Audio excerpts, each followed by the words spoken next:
આજે તો આવી ગયા ગણપત દાદાના વિસર્જનમાં ને બધા એવા નાયા કે નાય સોયત્રા કાઢી નાખ્યા। તો જય માતાજી મિત્રો, હું છું તમારો પ્રિય ધનીલો વ્લોગ ને સ્વાગત છે તમારું મારા મોરબીની વ્લોગ। આજે તો જવાનું છે ગણપત દાદાના વિસર્જનમાં। પછી તો તમારા ભાઈએ ગાડી કાઢીને ગાડી કરી દીધી 400 ની સ્પીડ અને ફટાફટ આવી ગયા દાદાના મંદિરે। આવતા વેત જ ફોટા પડવો ઓળો કીડો દેખાણો।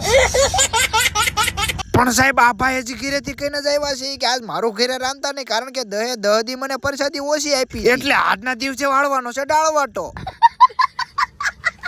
પછી તો ફટાફટ દાદાને કીરા તૈયાર ને નીકળી ગયા અમે સીધા શેત્રુજી તરફ જવા માટે। પણ સાહેબ હજી તો જેવા ગેટની બહાર નીકળ્યા ત્યાં તો એટલું પબ્લિક ભેગું થયું। આ ભાઈ કે મને કે બેસી જવા દે નકર મને કોઈ નહીં લઈ જાય।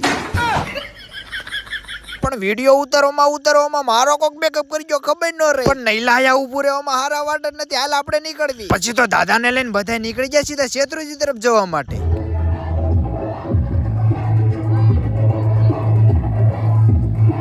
પણ સાહેબ હજી તો જેવી શેત્રુજીમાં એન્ટ્રી કરી ત્યાં તો રસ્તા ચકા જામ થઈ ગયા। પણ આટલા બધા પબ્લિકમાં અમને એક મરડનો ફાડ્યો દેખાણો છે, બધાય નાયા પણ આ જ નથી નાયો।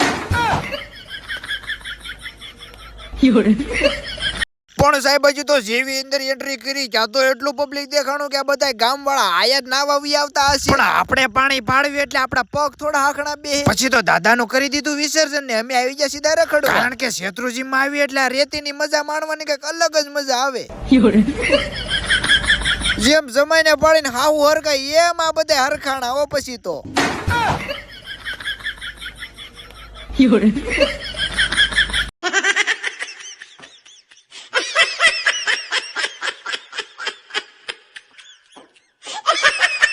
પેલા મારો સિંધોલે હું જ બાકી રહી જાય। હે ભગવાન તેરી લીલા અપરંપાર હે। પણ સાહેબ પછી તો એટલા નાયા કે મોઢા થઈ ગયા ખોય જેવડા ને પછી કાક આવી હાલત થાય।